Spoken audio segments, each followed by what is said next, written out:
Two, we know that Jan will not be here, but I think we have enough people to start the meeting. Let's see if I do this one without hesitation.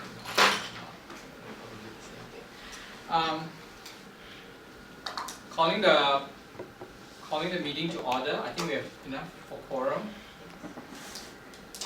First item on the agenda is to review and adopt the agenda itself. Does anybody have any questions, or can I have a motion to adopt the agenda? I move we adopt the agenda as presented. Or can I have a second? I'll second. And so ordered, I guess, so moved. Do you have a point of order? Do we introduce her, or is it in here? In number 4. Approve for the minutes from last meeting. Anybody have any questions about the meetings, the minutes from last meeting?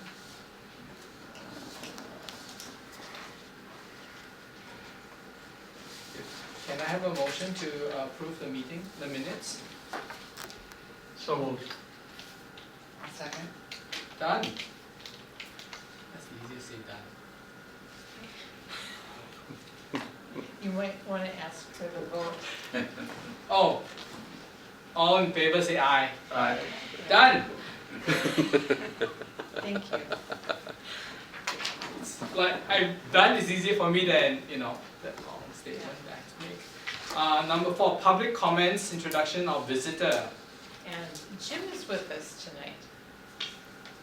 So on the public. Hi Jim. And we have a new person here today. Hi. Okay. My name is Tunley Rutledge. Do you want me to say anything? I'm excited to be here. I'm also very honored to be represented to be picked as your new youth representative. About me, oh goodness. I go to Minnetonka High School, but I live in Chanhassen, and I've grown up going to the Chanhassen Library. In Minnetonka, I am the founder and the captain of the Minnetonka Figure Skating Team and Club. And figure skating has been a really huge part of my life. I've been competitively skating since I was 3, I think.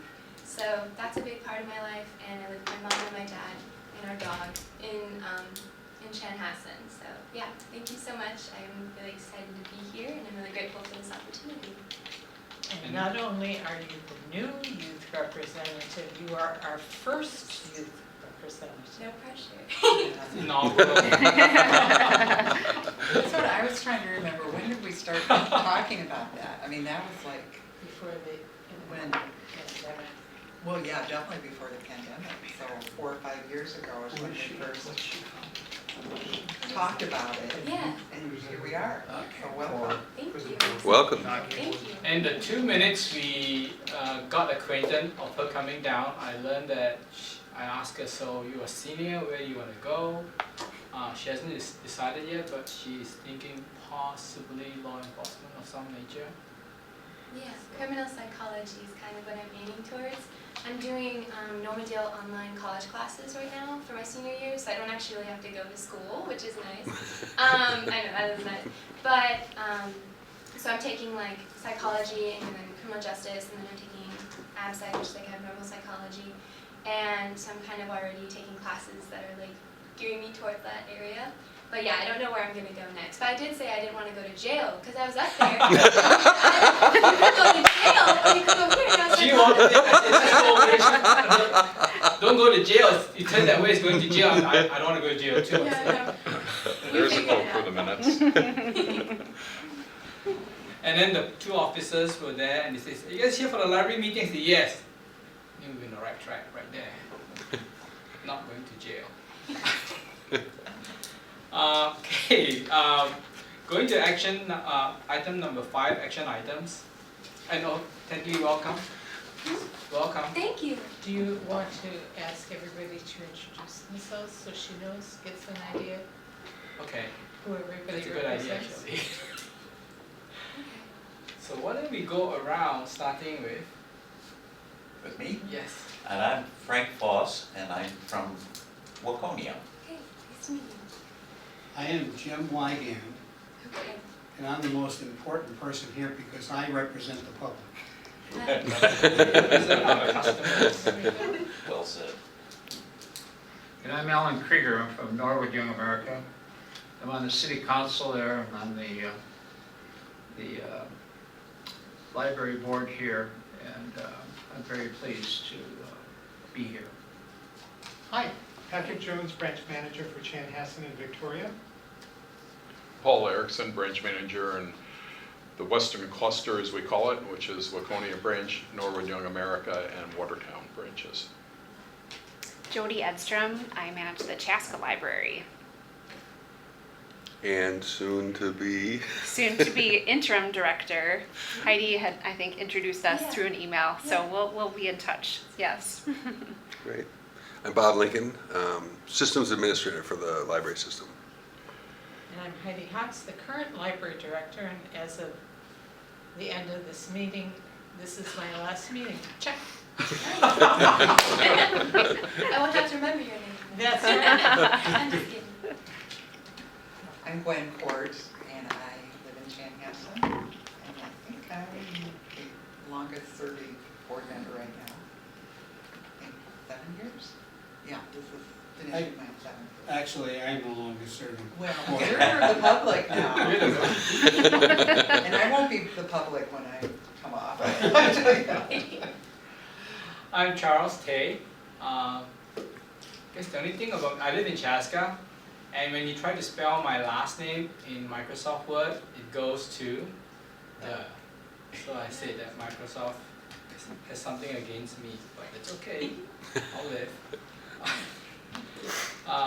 I've gotten that corrected even in hotels where someone looks for me for Charles Tay and they cannot find me and go like, yes, can you check Charles Duh? And sure enough, I don't know why the hotel spells check my name.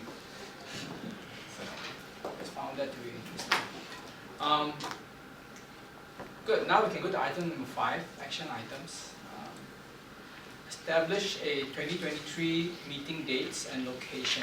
So if you go down the agenda, under request board action, you see the meeting dates for next year, 2023.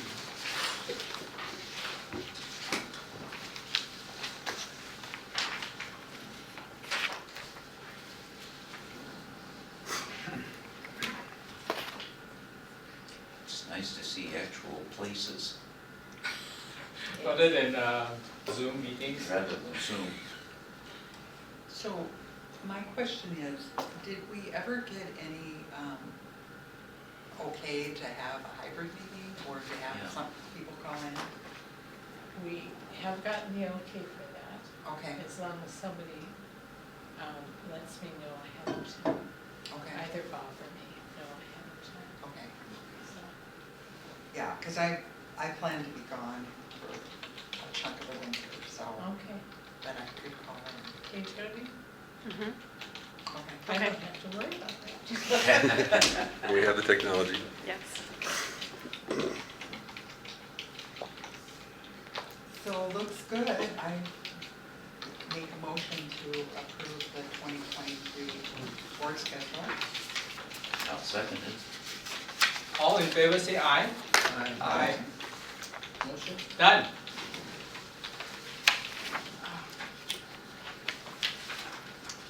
And establishing holidays and training hours for staff. Next item for board action. We'll pass one to Patrick and So one that's to the Tom. holiday schedule for next year.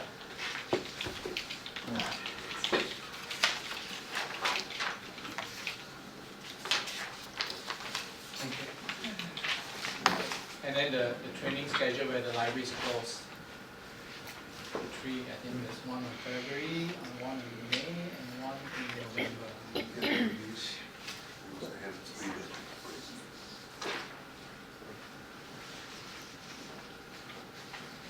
And those closures are really very short. Right, it's only like 3 hours. 3 hours.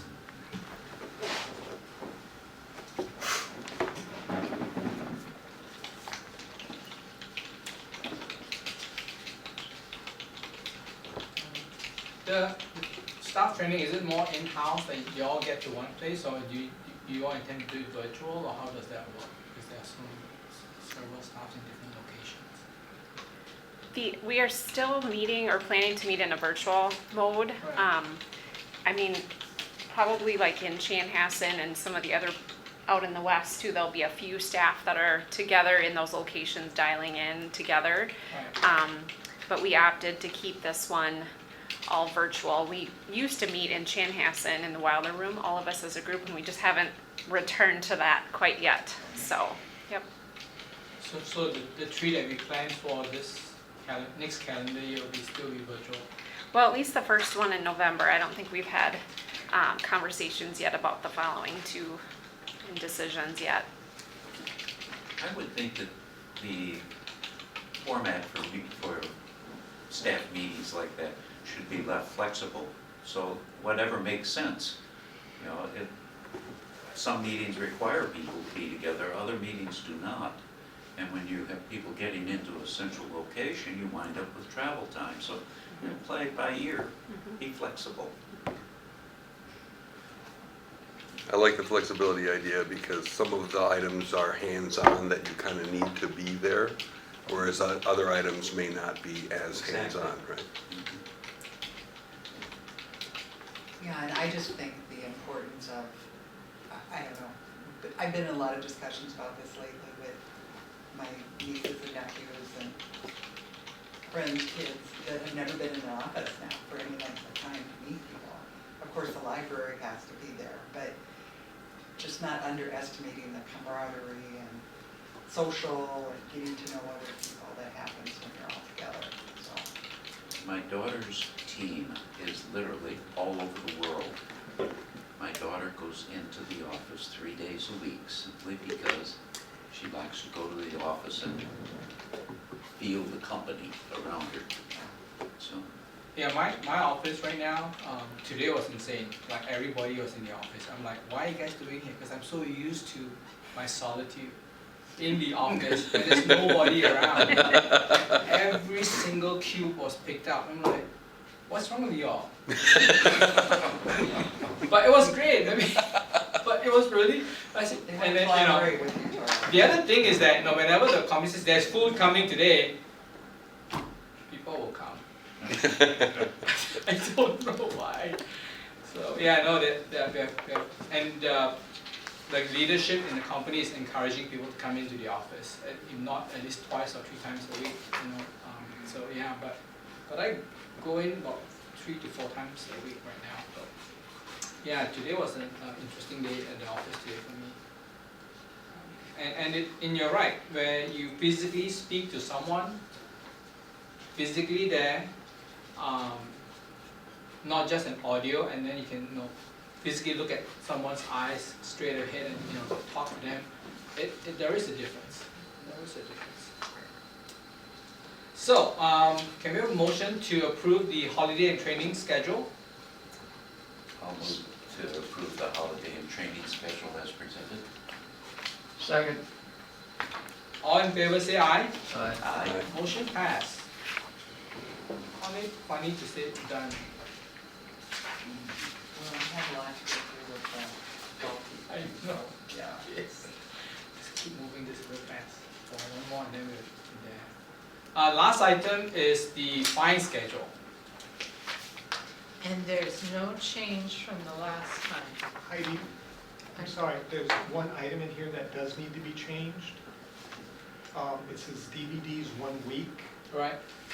Oh, so that needs to be, because we're looking at doing, it's the only one that actually says any place how long the checkout is. So that just needs to come off. So if this could be approved with that amended. What's it going to be? It'll be 2 weeks.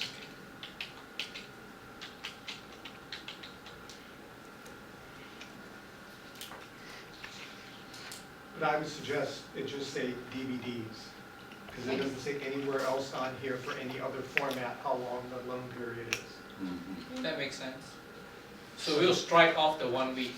That's That'd be all. my suggestion. Just do away with that. So for the minutes that I'm putting no change, that DVDs will Just be, that's the Remove label, from the, remove the 1 week provision on that. So I'm lost here. Are you changing? Yes. Oh, cool. Effective when?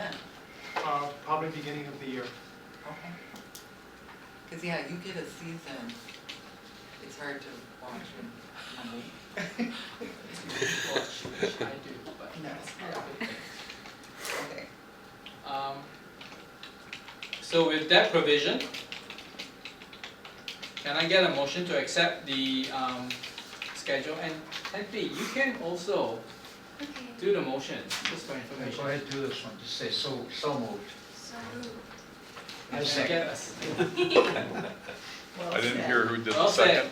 Who was the Alan. second? I just Thank you. said done, but Close enough. Good job. First motion. 10 moves.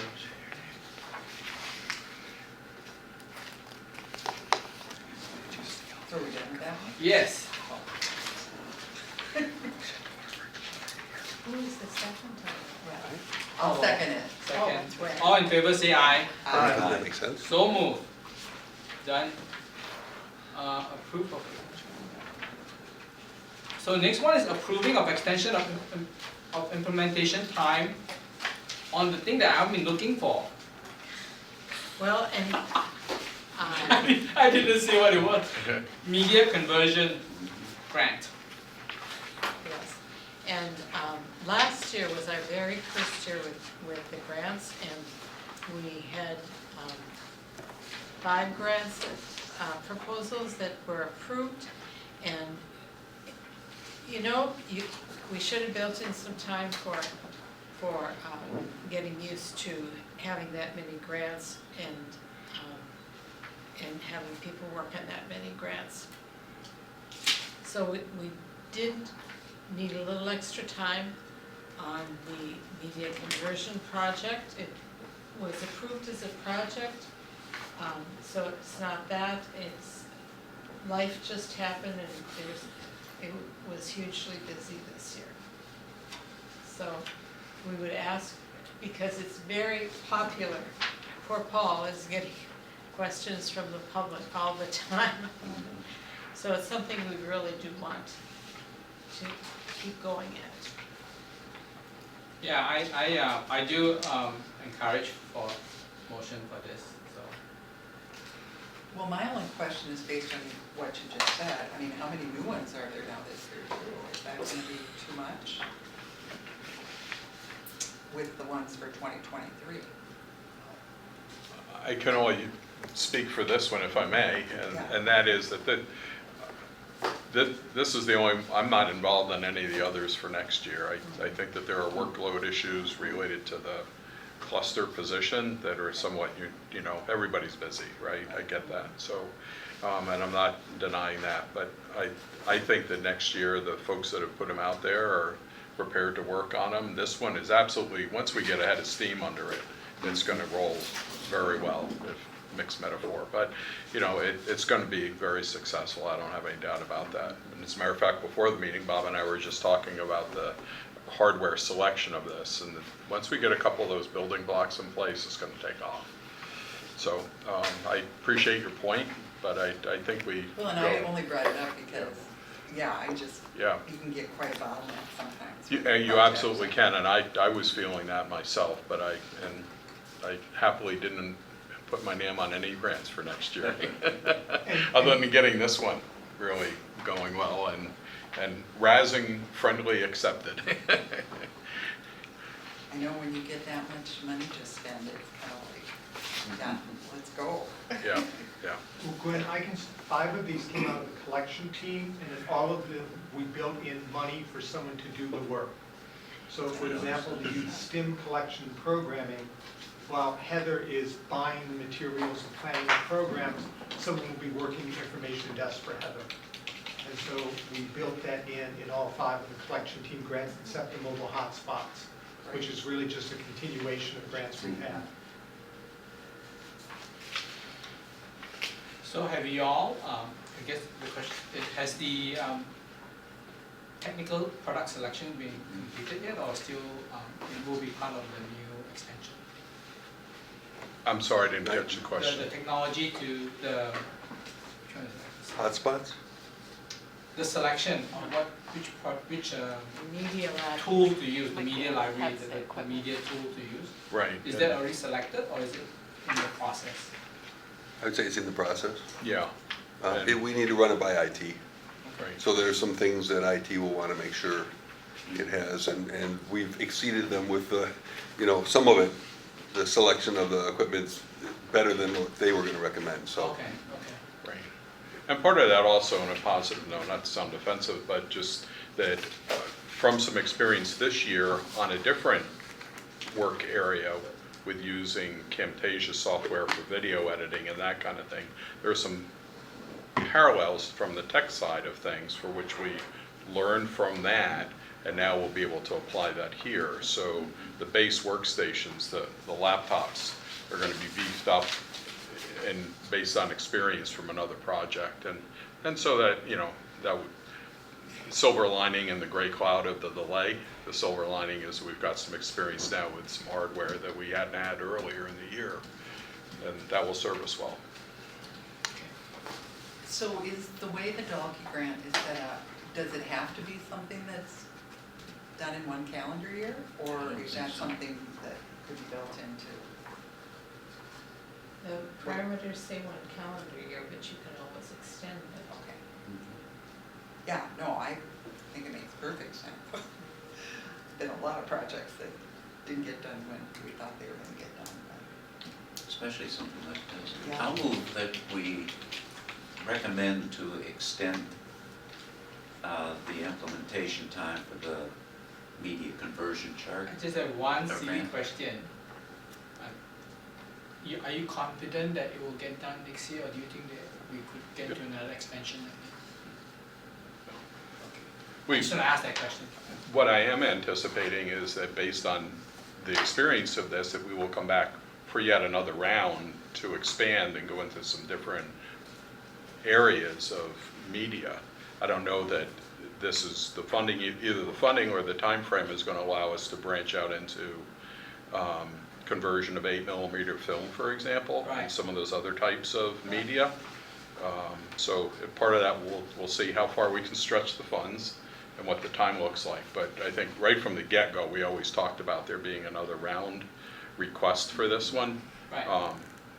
But So that my would- understanding is that the goal is that we will get the scope of this one done within the next year Oh, of the yeah. extension, and then if it comes back again, it will be more of a scope expansion of Correct. the concept. Yep. I would agree. That makes sense? Technically, an 8mm is a type of film from a projector long ago. Yeah. There is a movie in that. Yeah. So I will second the motion to approve the extension. And all in favor? Aye. Aye. Aye. Thank you. Motion passed. Now the Remember, you big still thing. have a pilot tester here if you're interested. I think there are several. Yeah. I think you're seated next to Okay, the pilot. two. Do you need any kind of technical assistance from me, let me know. I do have a very technical background. And as I frequently say, I'm not bashful, so we'll ask. Yeah. Thank you. Next item is the big one.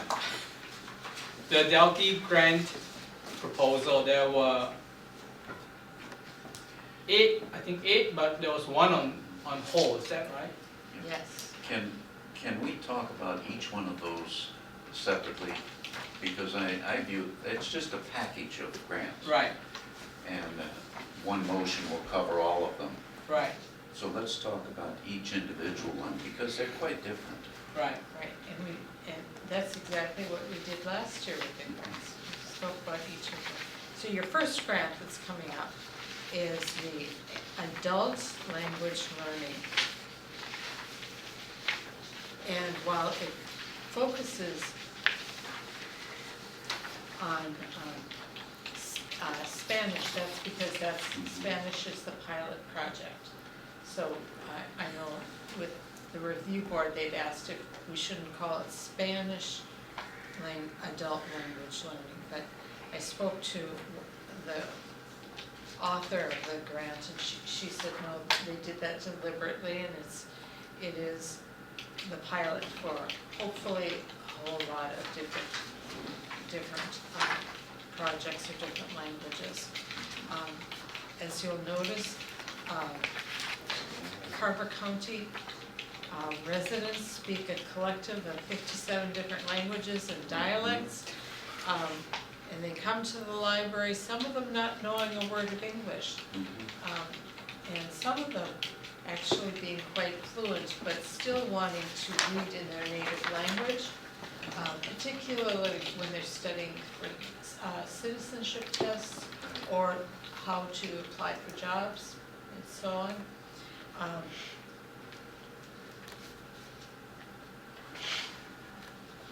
We're the home in our county to a growing community of Spanish speakers. The 2020 census states that 5% of Carver County's current population identifies as Hispanic or Latinx. And that particular population is growing, and that is why that particular population was sought out as the pilot. There are 3 major components to this pilot, and that will be collection development, outreach materials, and outreach.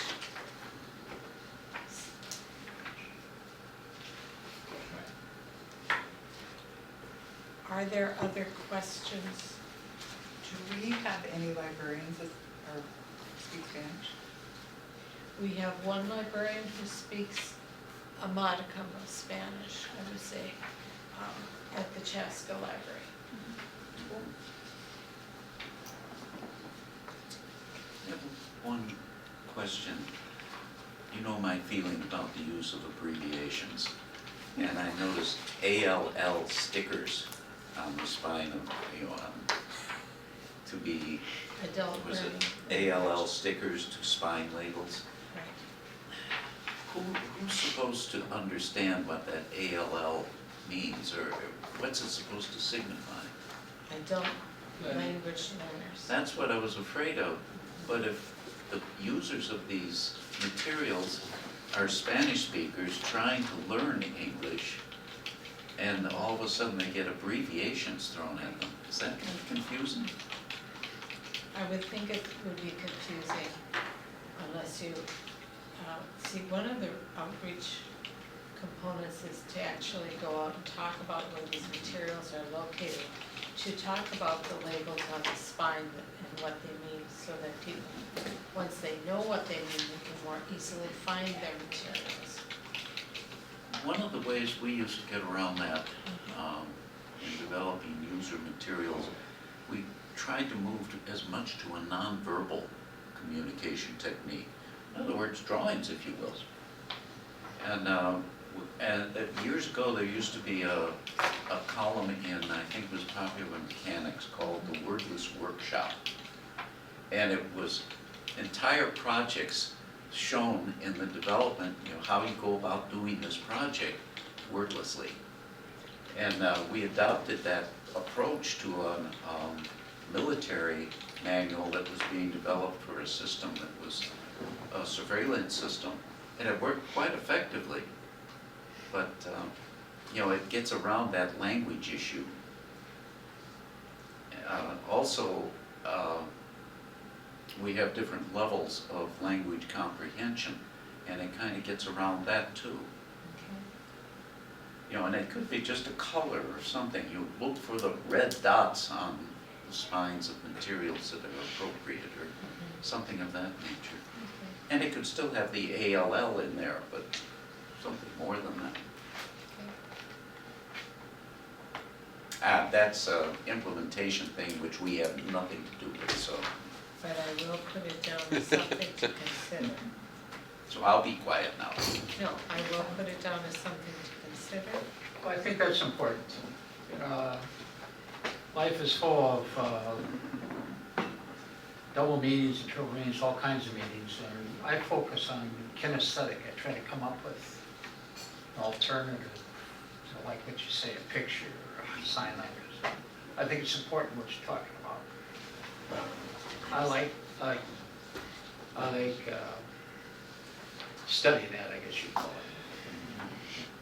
I may be speaking outside of my comfort zone yet with everything, but if in the beginning, if you're implementing it mostly for the 9.7% of, like, say, Chaska for a Hispanic community who would speak Spanish, I have a working understanding of Spanish, but I'm not fluent.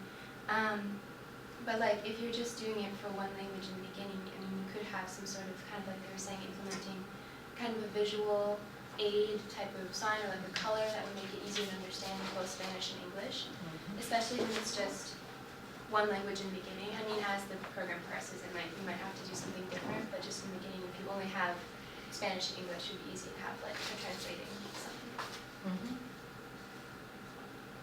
That's a good idea.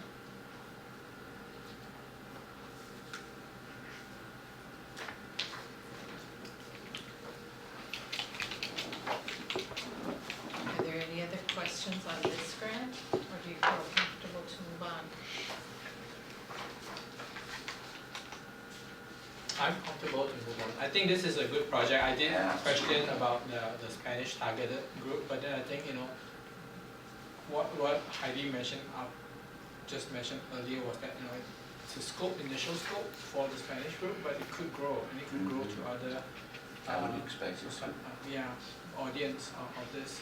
And I would say that, you know, for, you know, the implementation side, it's going to be it's all with good intent to do it, and then when you learn something, you adjust. I think that's going to be that's with any implementation, you adjust along the way with the intent of achieving the goal. So that's how I see it. So I'm not so hung up on implementation methods, more that, you know, the flexibility of the project needs to be able to flex.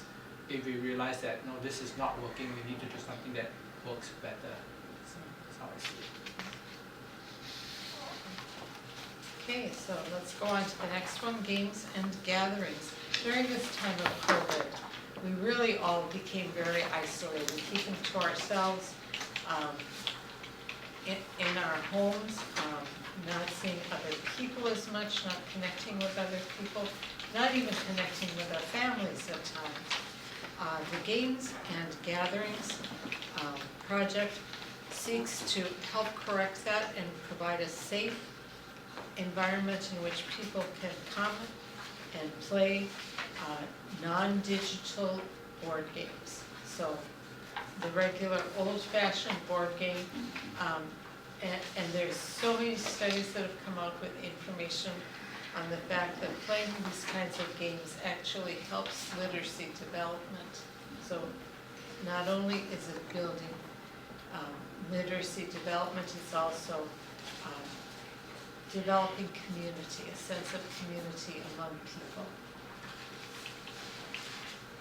And these games will be available at the libraries. They will not be for checkout, at least to begin with. And they'll be evaluated as far as how well they do as we're going along. But one of the evaluative tools is actually how many people more come to the library. So we want to welcome people back into our library, and having something that makes them feel good about themselves and feel a part of community is part of that. Charles, do you want to say anything? Yeah, I was saying that because I thought it was online games, I was so excited, but it wasn't. Is chess one of those games? Probably. I was gonna ask that question, like, even if you do chess, if we could find a budget to put like those giant pieces and make a chess frame in the library where people can move chess and we can walk around and look at it, that would be so cool. Really big pieces, you mean? Yeah. Yeah, I'd love that too, that'd Yeah. be great. Or or like giant Jenga. That would be crazy. When the new Chaska library is built, Not- it'd be right out front. You gotta have really Right. heavy carpet, because when it topples, it's gonna make a lot of noise. And unfortunately for the person who has to reset it, for Jenga. So, but yeah, I mean, I like the idea. I think interaction is good, and maybe, you know, if we can have a session about the games, because when you do games, not everybody would know the game, so you probably have to have sessions where you have to say, hey, this is how the game is played, and that would educate your customers and consumers on how to play the game, and then they will enjoy it better. But yeah, I like that. Just for your information, I'm on the Stützungsfest committee at Overdue America, as you know, and I had the chess tournament for the last couple of years, and so I'm promoting that.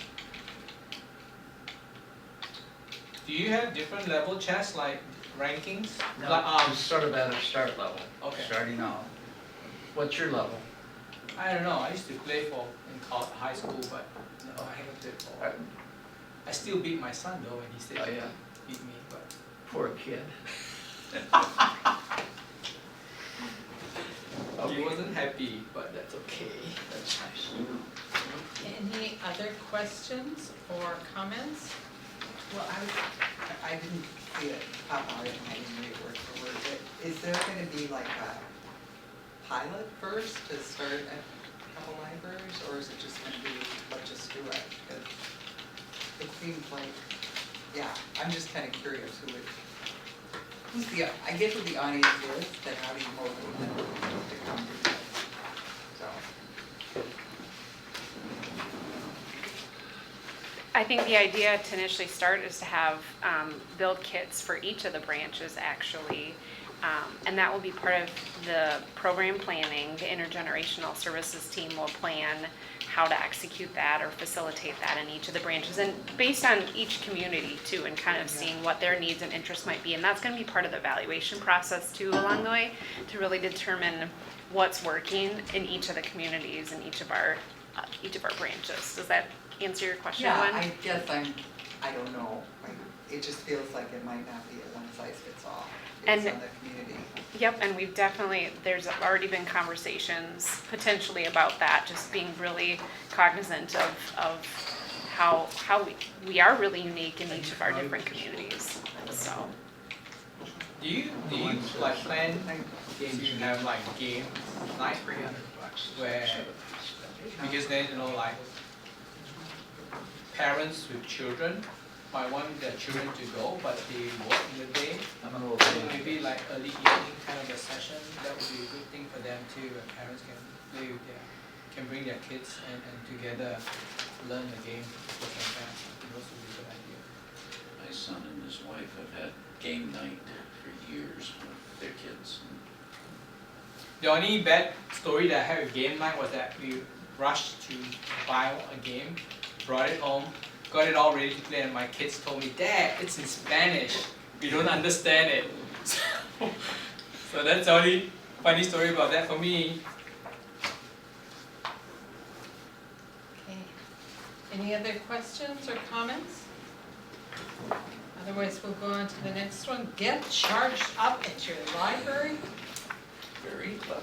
Do you know how terrible it is to come in, you're doing your work, and suddenly, yep, it all runs out, and you have to try to find a place where you can get your device charged up.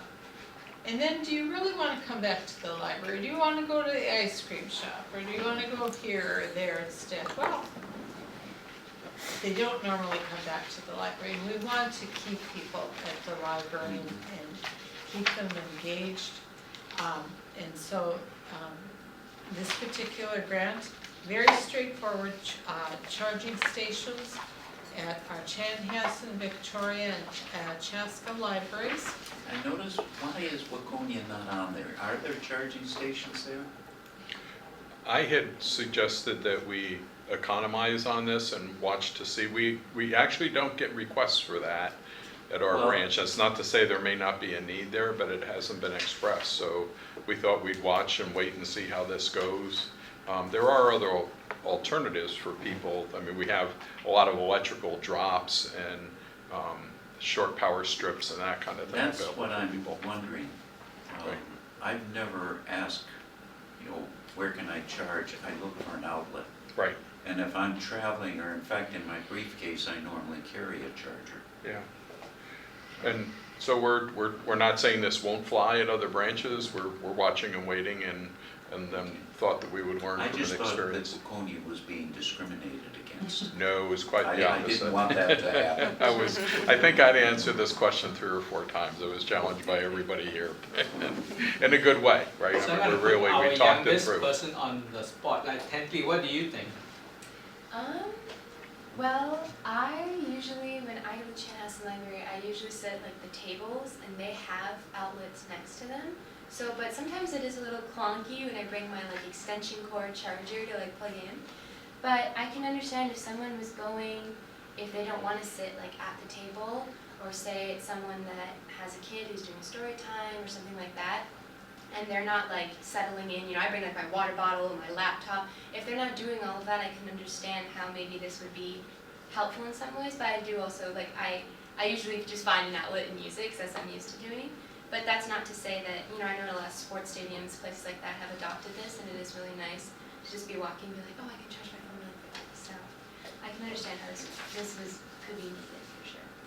I think the only difference for me is that it's like if sometimes you don't have, because these ones have the cables already, so if you brought your mobile to the library and it's going down in power and you don't have your charging cable with you, then those stations would be the ones that would facilitate that. The only qualifying thing we mentioned in our review of this proposal was that it's probably going to be a sign that says do it at your own risk, because we're not going to have librarians standing by there waiting to make sure that no one steals. You know, hopefully, generally people won't do that. The only other consideration is to create little cubby holes where they can put it in, and that's it. Well, we'll see. Yeah. But the only other comment I had was I thought they were selling Red Bull. But that was it.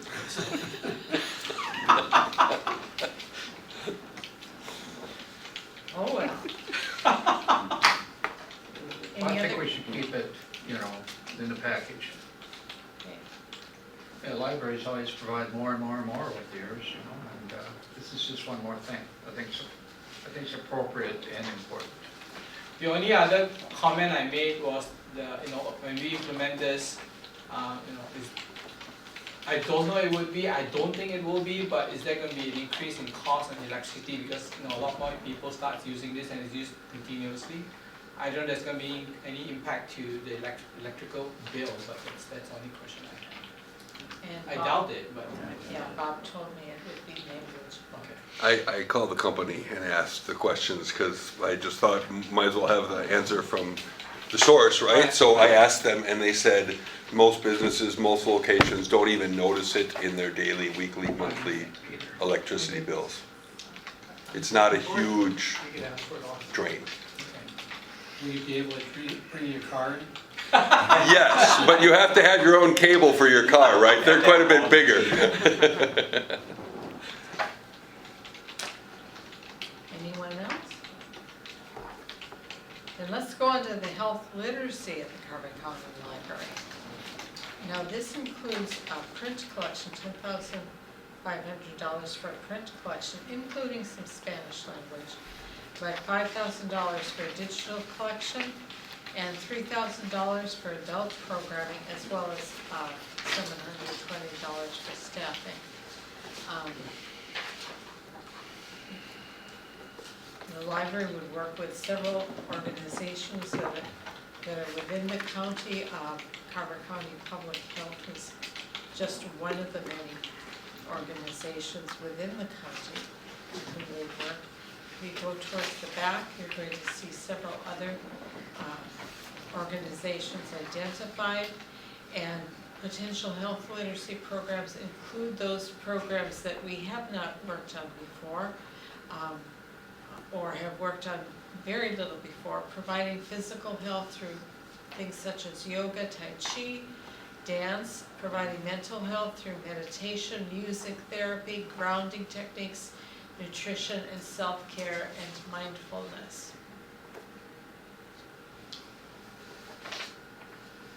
And this, I will say too, that our health collection is in need of being updated. I have a question about that too.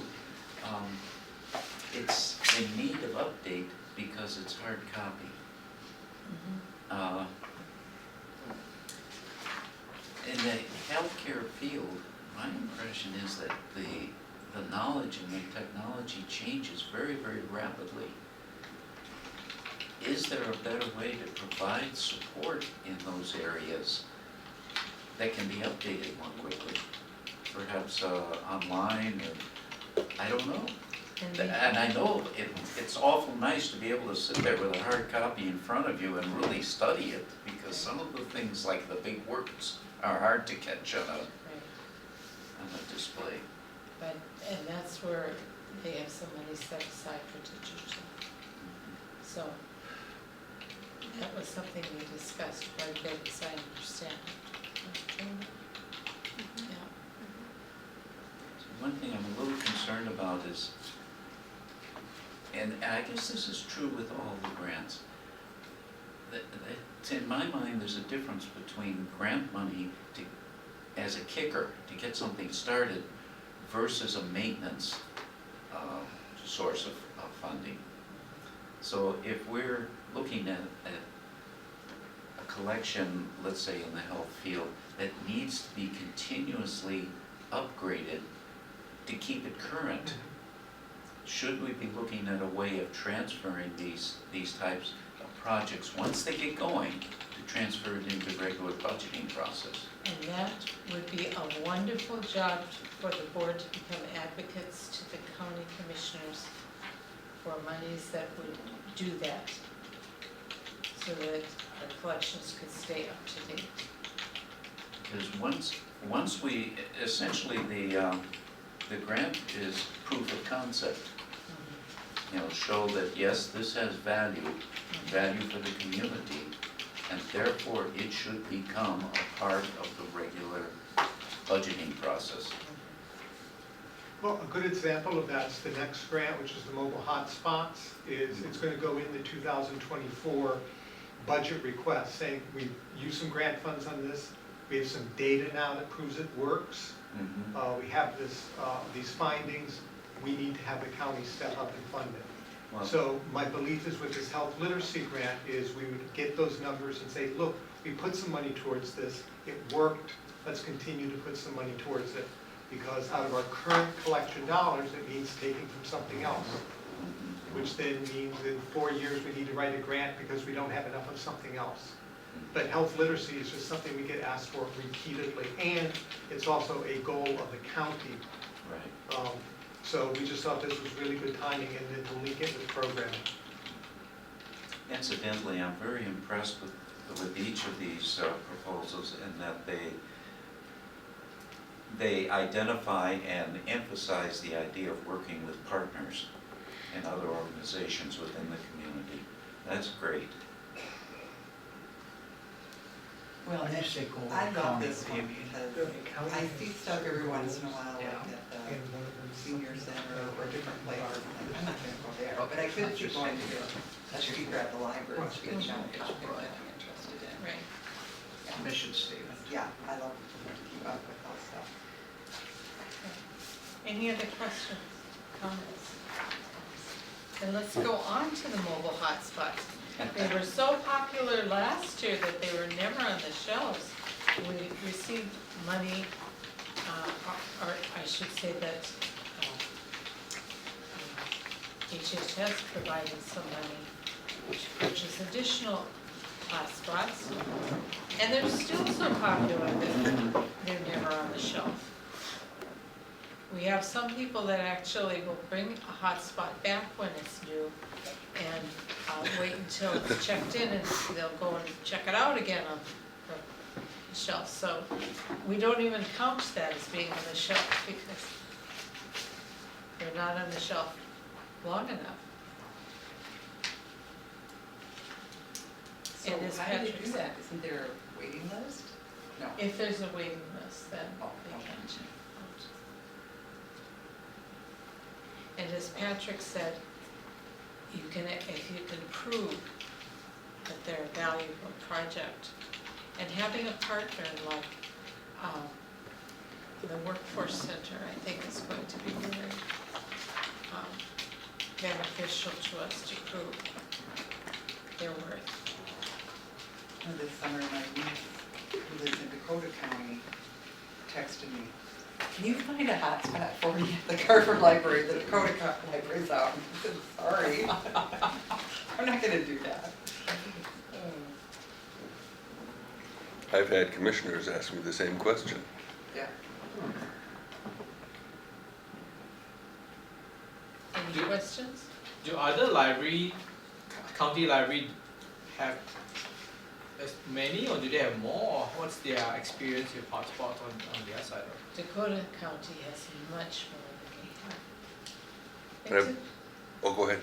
It depends on how much we feel the hotspots are of value. You know, places like Rondo Library, for example, they're really essential for kids to have so that they have access.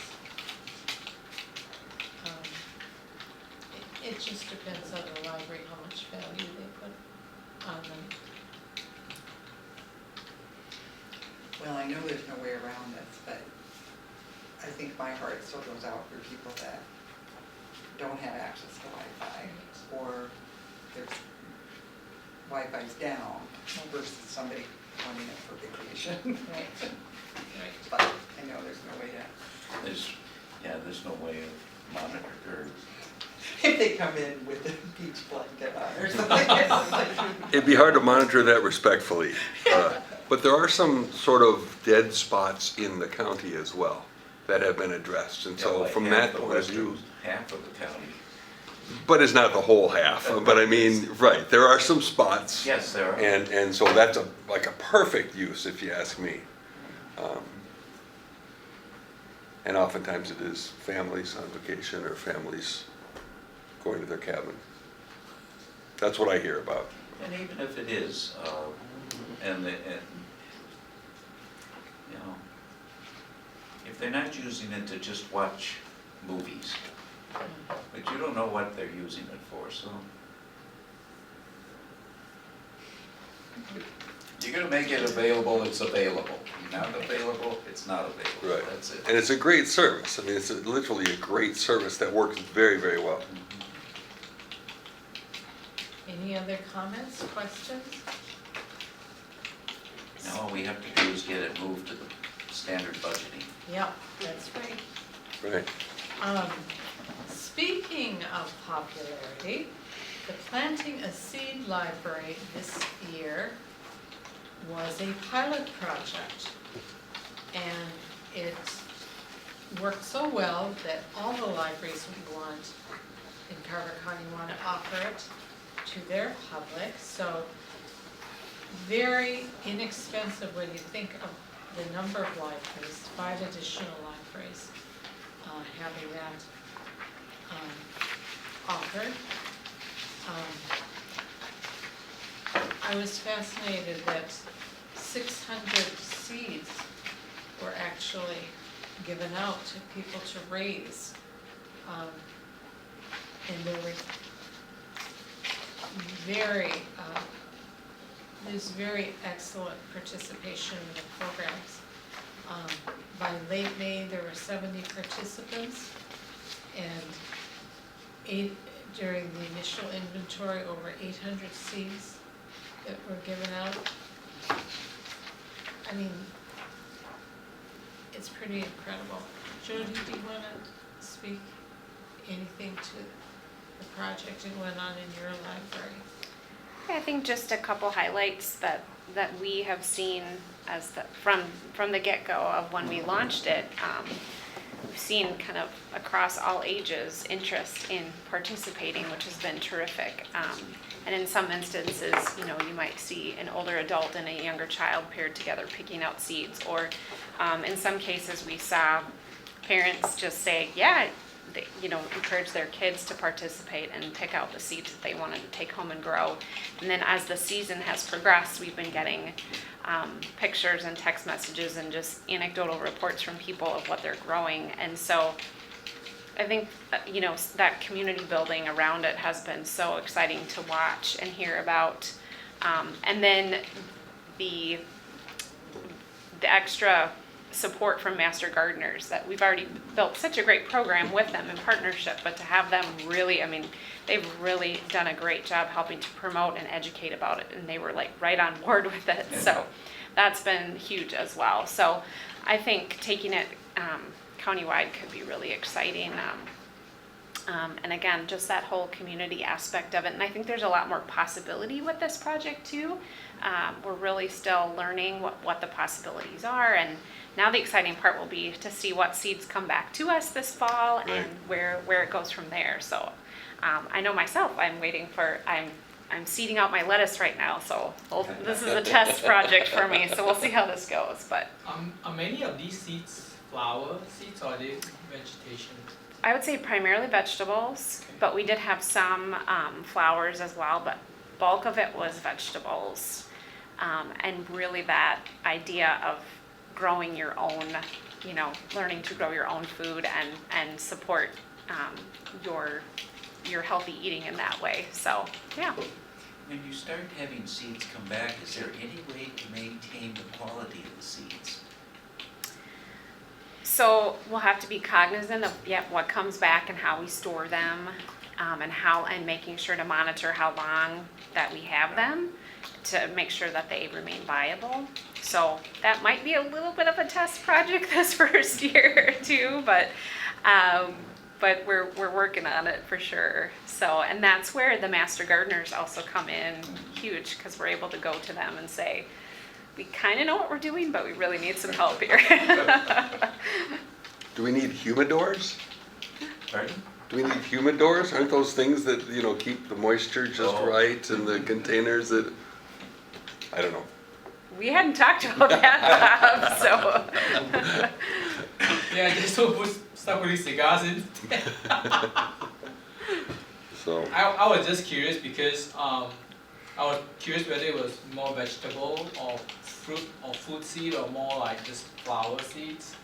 Not sure you're aware, but I think in Texas, if you drive along Texas highway, all along the highway you see a lot of wildflower, Texas wildflowers, like the purple ones and the blue ones and the yellow and green.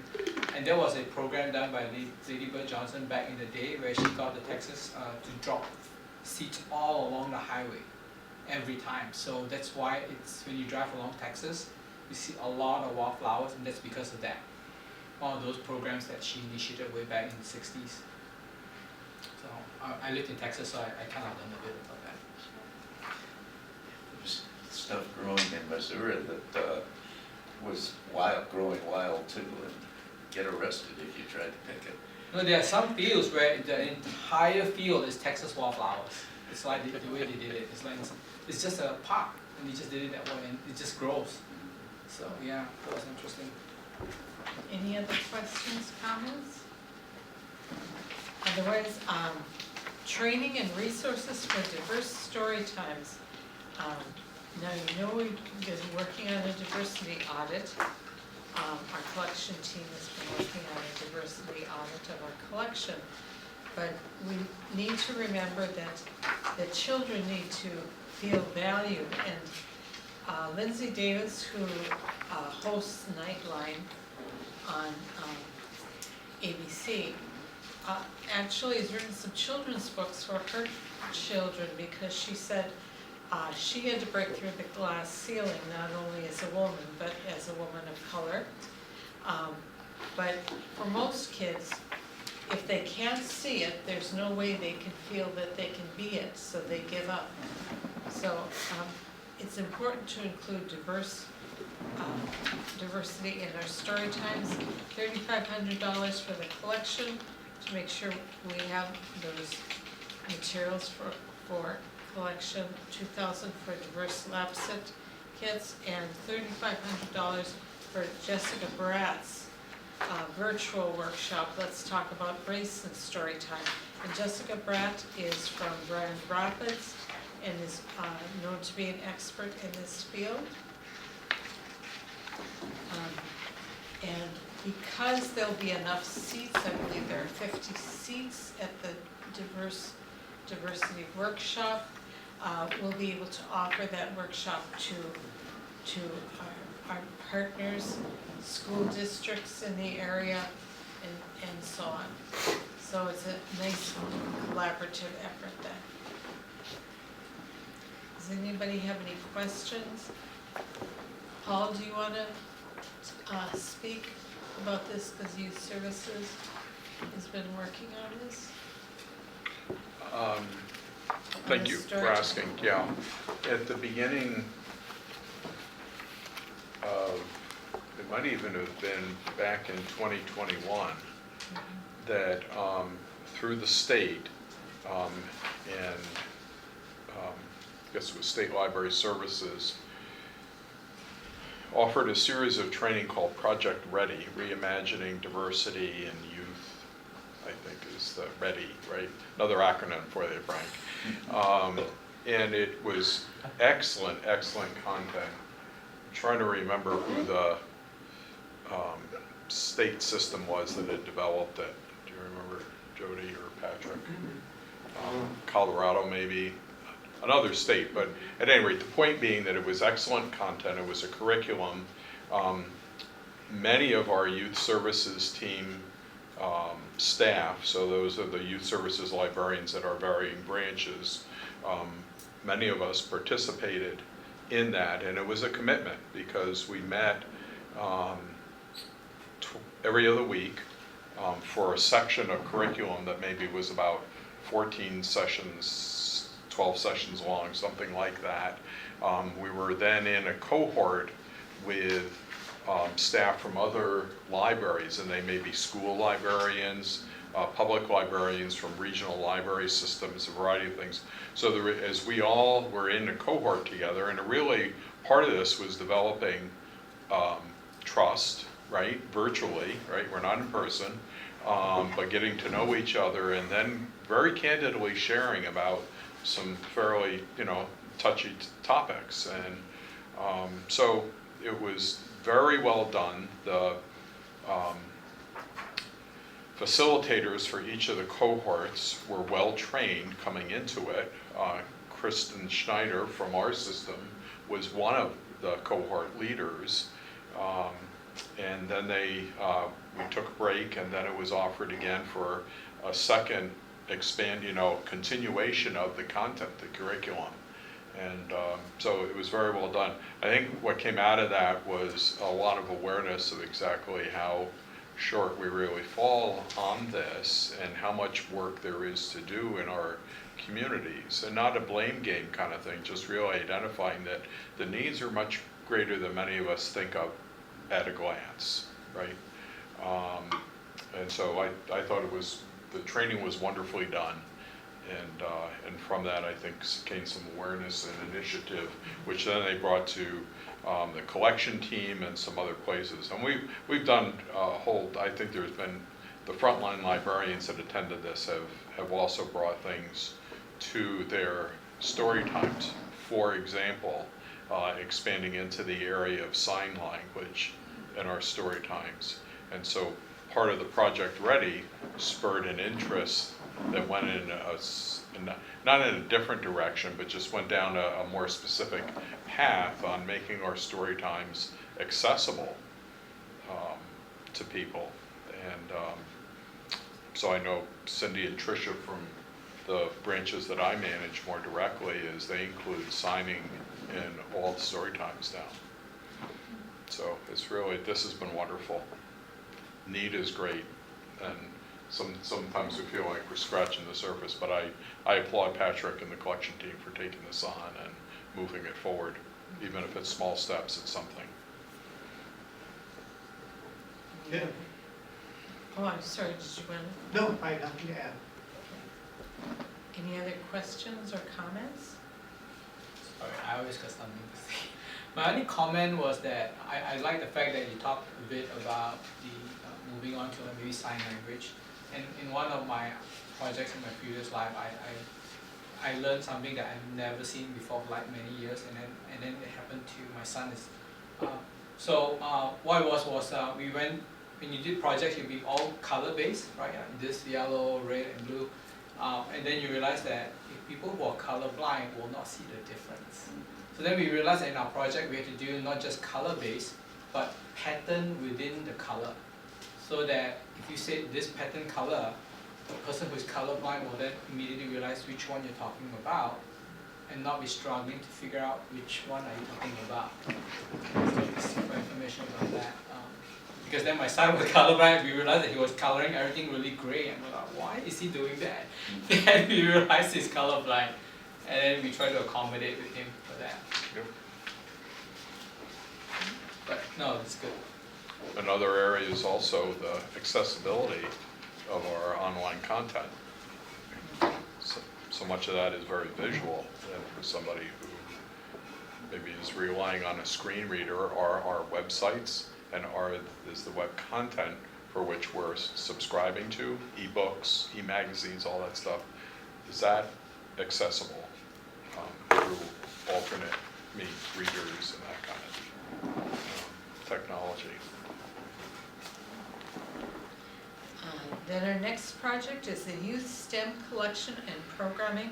$22,560 is requested. Last year, you heard how popular the STEM programming is, and the STEM kits, programming kits, have yet to hit the shelves. Over 2 years, and they have yet to hit the shelves on request all the time. This will be very well used by our youth services people.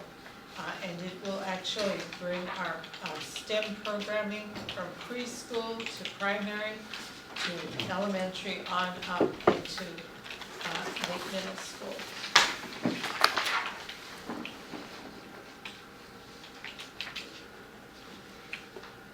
So I have a question and then a comment. The question is, you built in the sub-librarians to fill in, which is smart. Are you anticipating, is there any labor crunch there, or do you have resources available for that? Good thing you should mention, we just had this discussion, I just put in a requisition for more subs. Okay, So we can get even more people to do it. but there are people out there that will do this, I guess. too, Yes, which is the we shortage. have 12 sub-librarians now. Some of them, like we have two school librarians, Okay, or I think 3 who can only help out in the summer, so we may put some of these things off to the summer till they're around. We have one who can only work evenings and weekends right now, who has a full-time job. So I may take Heather's night away from her and have Rachel work that night and say, okay, Heather, you work during the day, and for 4 hours I want you working on this grant. We also built into this grant money for processing, because all of these new materials are going to require a sticker that says funded by the Dalkey grant. And instead of putting a little bit here and a little bit there, we just put it all into this. So, and again, we feel that we can give extra money to pages that we currently have to do that. yeah. Great, well, and then my comment is just that, I mean, I think these are all excellent, and I just keep thinking, what if we didn't have this Dalkey grant? We I mean, wouldn't where be would- able to do any of this. I know, but these are all important things. They are. They are. Yeah, so. It's a gift of Charles. God. It's a gift of God. Yeah. I mean, it just Providence. makes me sad to think not being able to do some of this stuff, you know. Keep it in mind for your wills. I was thinking that, actually, I was. There's actually a form we have for you here somewhere. Well, did you check the market today? Yeah, Oh, it's not good. So much for the wills. Right. Was not a good market day. Just stay in for the long haul. Don't panic. So Heidi, do we need an approval to approve them all as a, As a batch. okay. Any other comments? But we are recommending to the commissioners, or? You're recommending to the commissioners to approve, yeah. It's a recommendation to the commissioners. When you have this amount of money, then you need to have the commissioners actually spend it. I think the other comment was that, was the total amount in excess of 100? Or did we adjust one? We did not, I spoke to Nick, and we're taking out, after the meeting, and we're taking out the catalogs, and I scurried around and I found where I've been hiding money. I love when she says that. I just love When that. she said that, what? Well, she never says that. She never says that, right, Heidi? What's that? You never Judy's say like, that, shoot, that you found I some don't get money. to use it. Wait, this is being recorded. She's never said that before. She paused in the meeting last week. You paused and you like was choosing the right word to say. Heidi, do we have a spreadsheet that says the total amount? I have one right here. Okay. And it is, the total amount that we have, if you agree to all of these grants, is they will cost you $91,438.34, well below the $100,000. And last year was well below 100. Right. Way well below. We had a total of $38,361 that was funded, so we were under by $61,639. Would you give the $91,000 amount again, please?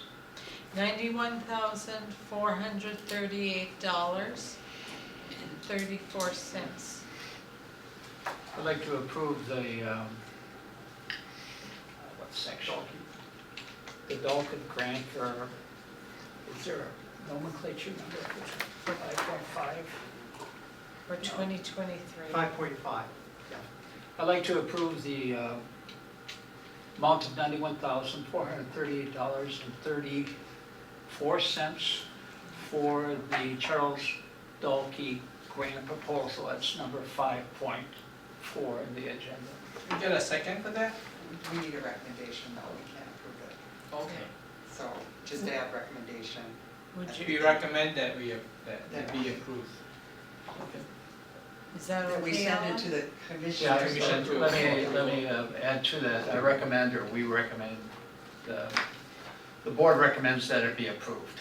Is that a good way of saying Maybe, it? the board supports the commission to approve this request. The board supports, I would just read what's right here. Yeah, just recommend to, Oh, yeah. the board recommends this. I'll second it. All in favor, say aye. aye. Motion passed. That was long. Need a break, I'm just kidding. 5.6, there was a commission for an automatic renewal service. And Bob is speaking to that. So I am also looking for a recommendation to the county board for two items. One item being automatic renewals and one item being SMS text notifications. I just want to let you know that we've done a lot of research on this. We've discussed this at the library management team multiple times. This is one of the reasons why we went with or moved to a new ILS vendor, Cersei Dynex. We just moved to a new vendor about a year and a half ago, and so one of their features, one of their big, selling points to us was the automatic renewals. And how this works is, just so you know, the nuts and bolts of it, I'll make this short, but the nuts and bolts of it are, when you check out an item, instead of having to manually go and renew that on your My Account on Enterprise, or having to do that with your phone, it would be automatically renewed. All of the loan rules are staying the same. We do have some changes to some of these items near the first of the year, but we're gonna include all of that with promotions and that sort of thing. But as it stands right now, all of the loan rules will stay the same. So what it does is it really frees patrons to, have their items renewed. If we have a renewal normally of 4 times, then that automatic renewal will go through that 4 times. The obvious question is an item on hold going to be renewed, or an item that's checked out to someone else obviously will not be renewed. And those patrons would get a notification saying their hold is ready, just like it works right now. The one kind of challenging part of the automatic renewals that I've learned, and we'll be working with a consultant for this from Cersei Dynex, is that we have, according to my notes, we have 9 notices going out right now. And so that's almost every day. We have notices going out, whether they're telephone notices, and we have multiple telephone notices. We have HTML email notices. We have multiple ones of those. We also have standard notices, and we have multiple ones of those. And we just implemented a 5-day notice, so when people have their items on the hold shelf, they get a notice that, it's going to be there for a couple more days, but please come in and get it. Because we had a lot of people that are just, forgetting about their items on hold. So coordinating of those notices is going to be kind of challenging. And the reason we need a recommendation from you to the county board is because there will be an impact on our fines and fees revenue. I've researched this with other MELSA libraries and other libraries around the country. And what most libraries have seen is that it's a reduction in fines for a period of time, like a year and a half, and then it reestablishes the old routines. And so then the fines usually bounce back to their pre-automatic renewals level. I worked with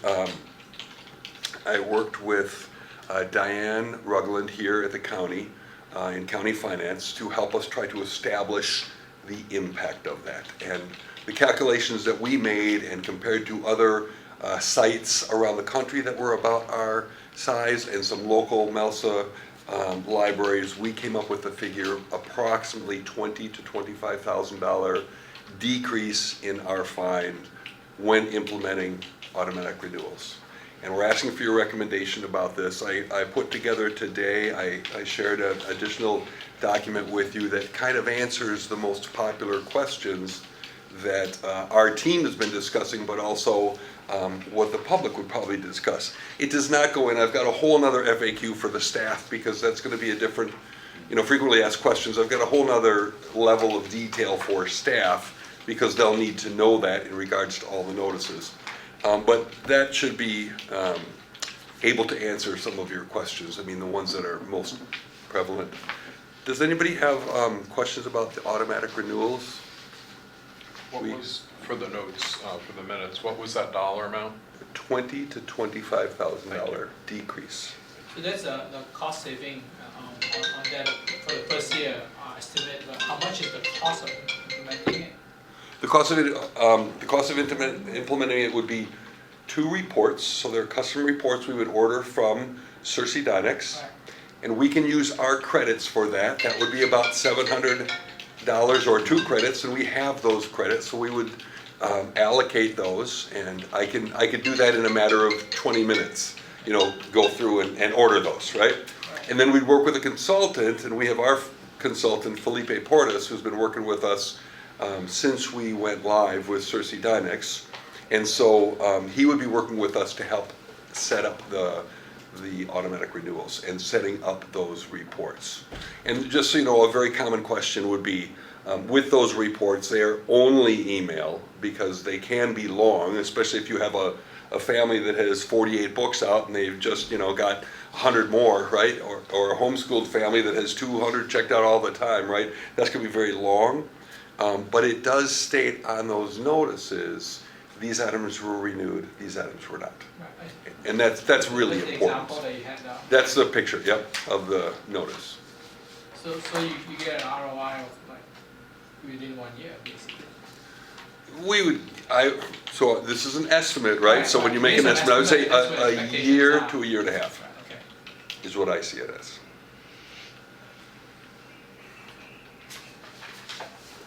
Any other questions about the automatic renewals? How often do we, like, if we say automatic renewal, do we renew them 4 times, or how many times do we renew them? You can renew items up to 4 times, yes. So if the book is out and someone puts a hold on it, then the book cannot be renewed then? Correct. Correct. Correct. And they will get that, that'll be the, so then this goes hand in hand with the SMS, if they have a phone number, we SMS them, or how does that? Automatic renewals does not work with SMS unless we go down kind of a different road. And I want to clarify this because SMS is a different topic. it's the next topic, yep.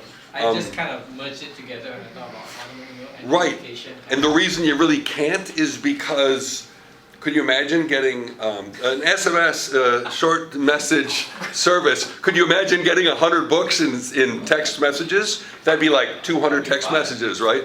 And so they can't really be combined for that. Right. Any other questions about automatic renewals? Well, to state the obvious, the main reason for doing this is convenience. for Customer patrons, service, yes. Even though it's gonna cost us.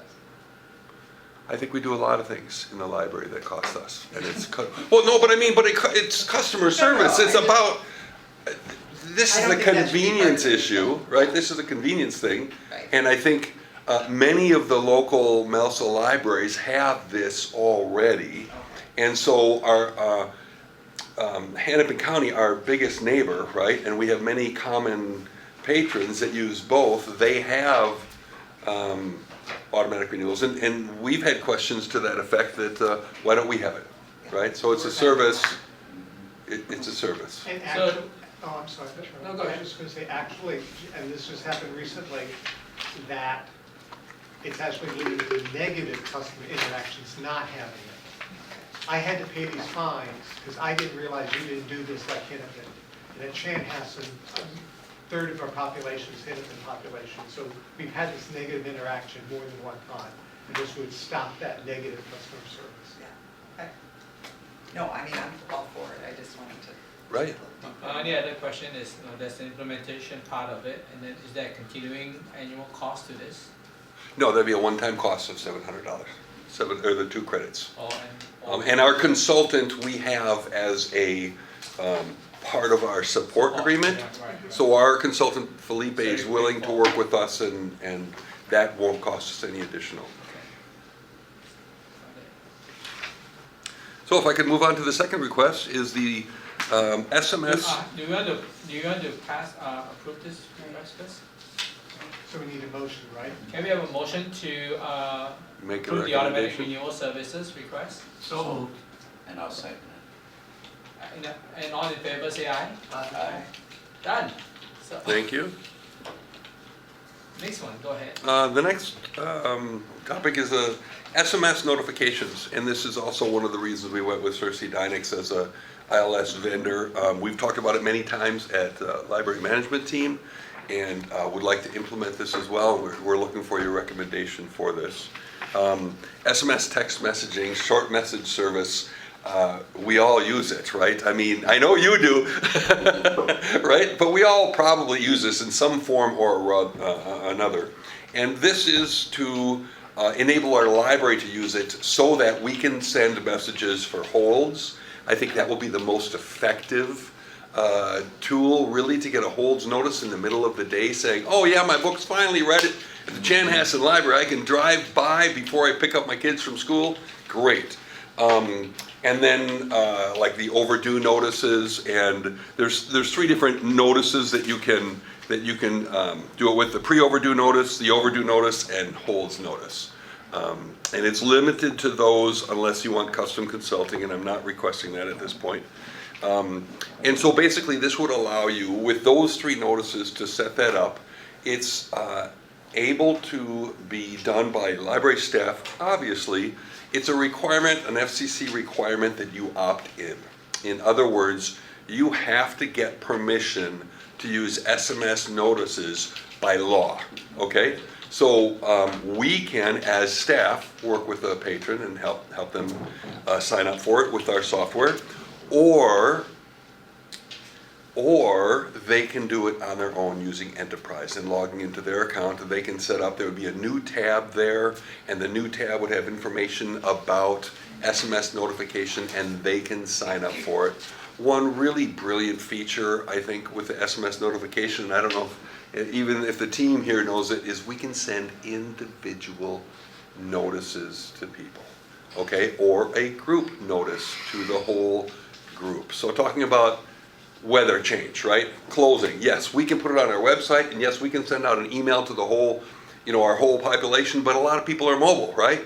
So if we can send a text message on a Tuesday afternoon because we've got 6 inches on the ground and we're getting more that we're closing early tonight, or something like that, I just see it as a really great tool. I also haven't thought this all the way through, but as an idea for the locker systems, it might simplify the email notices that we send for that. So there's a lot of potential with this and possibilities, and when I say I haven't thought it all through, I thought of how we could do it. I haven't thought of how that fits in with the library's schedule and work and that sort of thing. So there is a cost to this as well, and I did some research on how many notices we would need. And this is like really hard to figure out. I reached out to some other local libraries and what they are doing on an annual basis, and it's nowhere near what I think we would be starting with.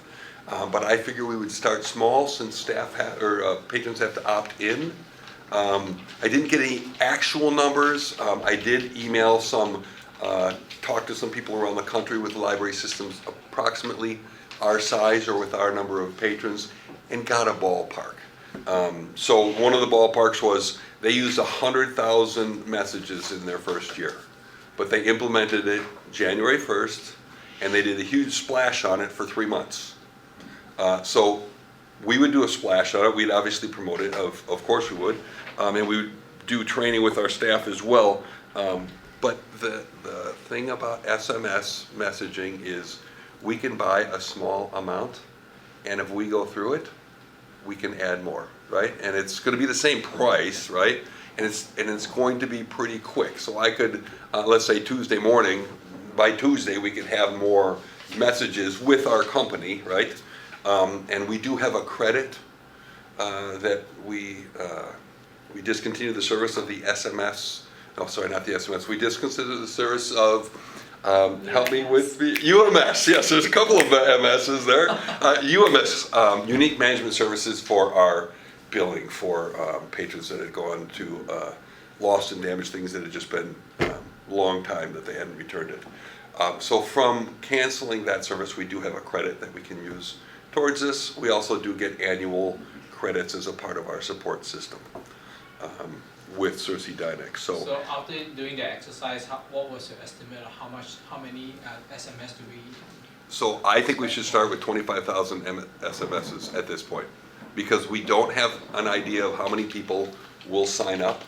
Other small library systems used 100,000, but they promoted it at length for many, many months. I have another library system that signed up for a huge chunk, and they never used even half of it. So if you don't use it, you lose it. Right. So if you pay for it, in my mind, we could go conservative and go small and pay for that, and then if we need more, we can do that with a phone call or an email, right? That's easy, and then we're not leaving money on the table, basically. So are you looking to implement January 1, 2023? Do we have anything in place right now for 2022? No. No, Nothing? no. And I would say that January or 2023, as we have discussed, I'm not sure it'll be implemented by then, and the reason is because we're asking for your recommendation, then it needs to go to the county board. I can't really order any of these reports or do any of this consulting setup until that point, so that may push it back a little bit. I'm going to ask a bit more technical question. So Cersei Dynex, is that a SaaS?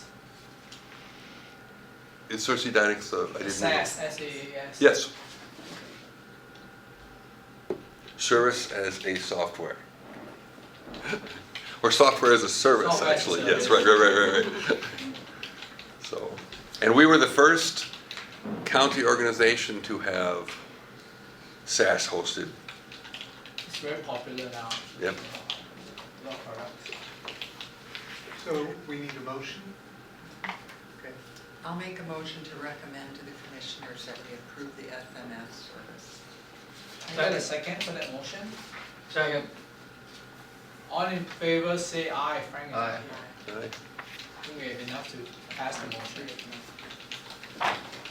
Thank you.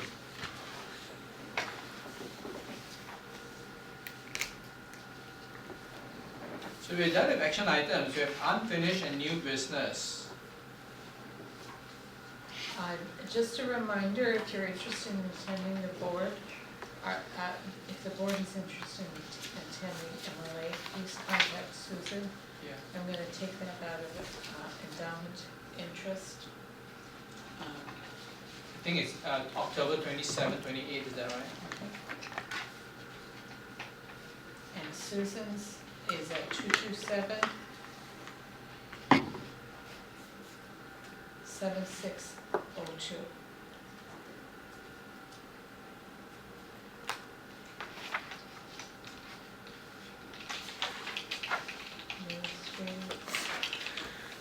Administrative reports. Okay, the law library, Alyssa called me emailed me this afternoon, she was not feeling well, and I just told her to go home, so, she's not able to be with us today.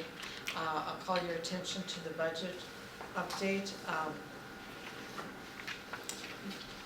It looks really good, like we have lots of money that we have left. It will not look that way. It will be pretty tight this year.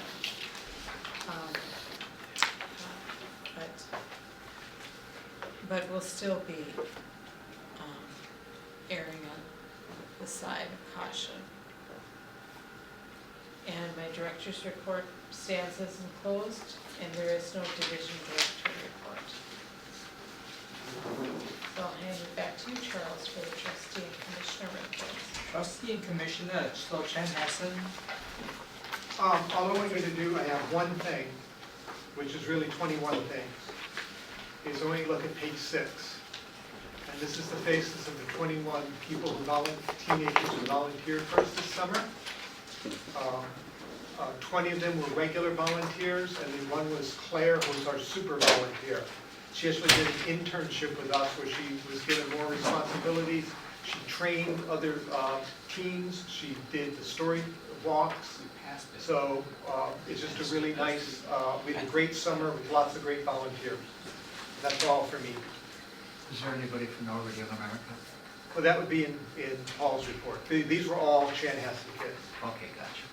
Well, are these continuing? Are they continuing volunteers, or are they finished their? Most of them, the kids we get to volunteer are engaged kids. And so Lahari, for example, who did some projects for me, she's the choreographer of her show. She's in 3 other clubs. She's taking 4 AP classes. So they don't have a lot of time in the fall. They will come back maybe for some special projects. We're going to invite them to come work with the book sale. Lahari's doing a special project for me, but for the most part, it's a summer activity. Are they all seniors, or are they No, junior no. seniors? Well, we only took high school kids this year. In the past, we've taken middle school kids, and we've decided to keep it to high school kids. I think most of them were 10th and 11th grade. Okay. A couple seniors. Thank you.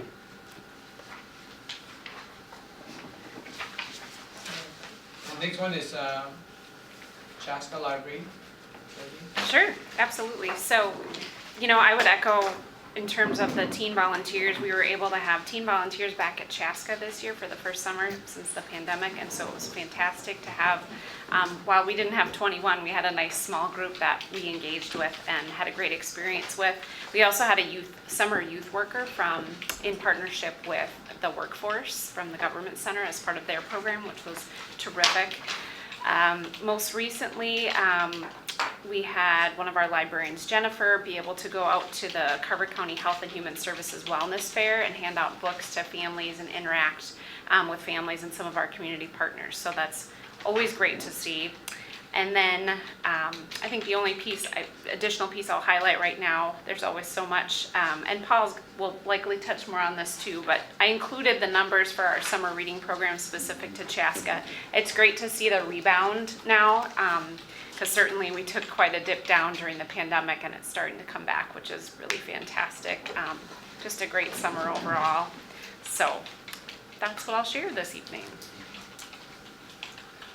Just a quick question, like on total reviews, are they like handwritten in, or were they like, do they email, or anyone who did the online stuff, would they have reviewed it online?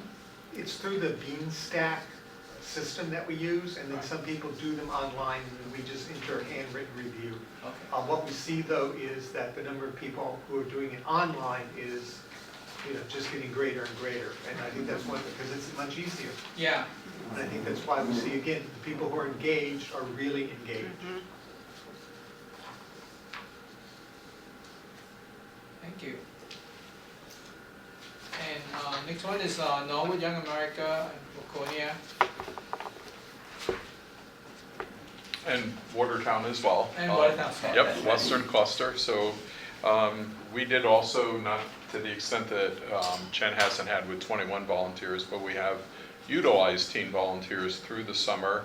Our Friends of the Library groups especially have been tapping the National Honor Society at the schools, and that has been a very useful way to connect with teens who are interested and also have some good work habits and that kind of thing as well. So that's been good. And as a matter of fact, Alan, out of one of those, student who started volunteering at the Waconia Library book sale, it was clear just in interacting with her the day that we were throwing boxes of books around to get the book sale set up, that she was a person who was bringing some special skills and attentiveness to her work, and so she's actually become a regular volunteer for us. She lives in Norwood Young America, goes to Waconia High School, has been volunteering with us at both branches. So we do from time to time really have some students that really excel as well.